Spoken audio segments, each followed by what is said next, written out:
Nous allons, sur base du calcul de différentes limites, tenter de réaliser l'esquisse de la fonction qui est représentée ici, à savoir la fonction 2x carré plus 3x moins 1 sur x plus 2. On commence évidemment par déterminer les conditions d'existence. Donc x ne peut pas être égal à moins 2 au dénominateur.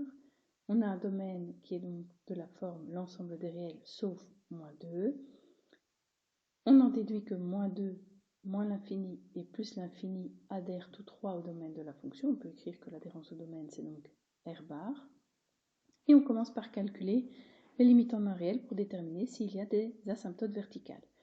On calcule la limite en moins 2 en remplaçant par moins 2. On constate qu'on arrive à 1 divisé par 0, entre guillemets, puisqu'on sait que c'est une limite. On s'approche de 1 au numérateur et on s'approche de 0 au dénominateur. Donc dans tous les cas, le résultat s'approchera de l'infini. Il reste à déterminer le signe. Pour ça, on établit le tableau de signes du dénominateur exclusivement. Et on sait que autour de moins 2, donc à gauche de moins 2 en l'occurrence ce sera négatif, puisque ceci c'est une fonction du premier degré, donc une droite, qui est en l'occurrence croissante, donc négative, nulle en moins 2 et puis positive.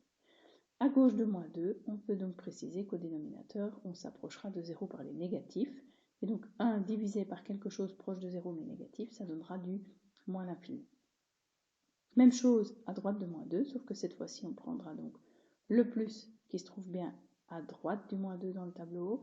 On a 1 sur 0 plus, donc 1 divisé par quelque chose proche de 0 mais positif, ça nous donne du plus l'infini.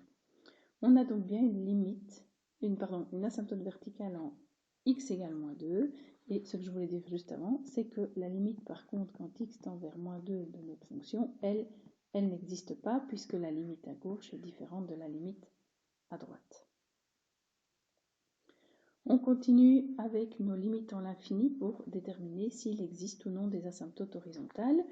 Comme on est dans le cas d'une fonction rationnelle, ici qu'on remplace au numérateur ou en dénominateur, on arrivera à de l'infini sur de l'infini.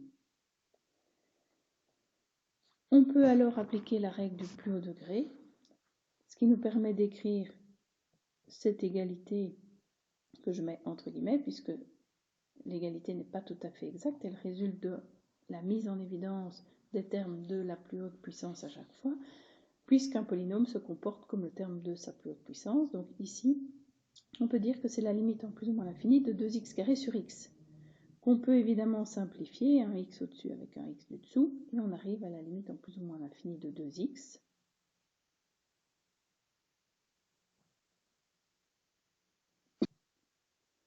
qui donne plus l'infini en plus l'infini et moins l'infini en moins l'infini. On pouvait le savoir puisque le degré du numérateur est supérieur au degré du dénominateur, et il n'y a donc pas d'h. Il n'y a pas d'h, donc il y a peut-être une AO, et ici on est même sûr puisque le degré du numérateur est égal au degré du dénominateur plus 1. Pour déterminer l'AO, j'utilise les formules de Cauchy. Pour trouver la pente, on calcule la limite en plus ou moins l'infini de la fonction f de x divisée par x, qui revient donc à multiplier tous les termes du dénominateur par x. On arrive cette fois à une fonction très semblable à celle de départ, sauf que cette fois-ci, le degré du numérateur est égal au degré du dénominateur. Si on met chaque puissance du plus haut degré en évidence, on peut écrire par la règle du plus haut degré cette égalité, je répète qu'il n'est pas tout à fait exact, comme étant égal à la limite en plus ou moins l'infini de 2x carré sur x carré, et après simplification, il reste 2. Ça, c'est notre pente. Je la réutilise dans la formule de l'ordonnée à l'origine, f de x moins mx, pour rappel. Donc, on a f de x moins 2x dans ce cas-ci, ce qui donne ceci après réécriture. Je dois mettre au même dénominateur, donc je multiplie 2x par x plus 2 pour pouvoir étendre ma barre de fraction. Les 2x carrés se simplifient. Il me reste donc maintenant la limite en plus ou moins l'infini de moins x moins 1 au numérateur sur x plus 2 au dénominateur. J'utilise à nouveau cette fameuse règle du plus haut degré, en mettant mon égalité entre guillemets, puisqu'elle n'est pas parfaitement exacte, mais ces deux polynômes se comportent comme leur terme du plus haut degré, leur plus haute puissance, et donc on peut écrire la limite en plus ou moins l'infini de moins x sur x, qui donne moins 1. On a donc une asymptote oblique en y égale 2x moins 1, que j'ai écrit ici. On peut vérifier par la division euclidienne, que j'ai fait ici sur le côté droit, et réécrire notre fonction f de x comme en réalité 2x moins 1, le résultat de la division, plus le reste, qui est ici, 1, divisé par notre diviseur initial x plus 2. Pour savoir comment se comporte la fonction autour de cette asymptote oblique, on calcule l'image de 100 et l'image de moins 100 de la fonction. On arrive à 199,009 et moins 201,01, alors que l'asymptote oblique en 100, eh bien, elle vaut 2 fois 100 moins 1, donc 199, et en moins 1, 2 fois moins 100 moins 1, moins 201. On sait donc qu'en 100, on sera en 199,009 légèrement au-dessus de 199, donc au-dessus de l'asymptote oblique. Et en moins 100, on est à moins 201,01, donc on est légèrement en dessous de moins 201. On peut également calculer les racines de la fonction, j'aurais évidemment pu le faire dès le début.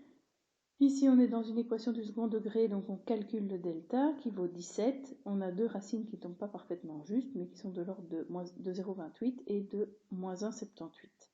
Je peux placer ces deux racines sur mon graphique, peu de choses près. Je sais qu'à droite de moins 2, ça vient de plus l'infini, alors qu'à gauche, ça tend vers moins l'infini. Que l'asymptote oblique, quand on va vers la gauche, on reste en dessous de celle-ci, alors que quand on va vers la droite, on est légèrement au-dessus. Et puisqu'ici, il y a deux racines, je suis obligatoirement obligée de passer légèrement en dessous de l'axe des x. Et donc, on a cette espèce de petit sablier qui nous permet de faire une esquisse plus ou moins réaliste de ce à quoi doit ressembler la fonction qui nous était donnée au départ.